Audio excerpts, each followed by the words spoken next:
తమ ఓటు హక్కును వినియోగించడానికి వచ్చారు.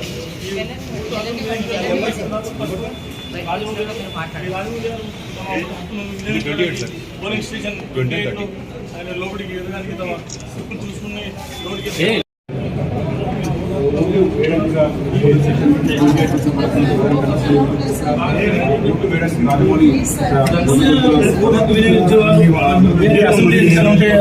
ఒక విధంగా ఉంటుంది.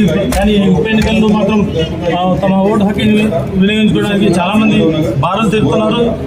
ఈసారి ఓటు హక్కు వినియోగించుకునే శాతం కూడా పెరిగే అవకాశాలు ఉన్నట్టు మనకు సమాచారం ఉంటుంది. మనం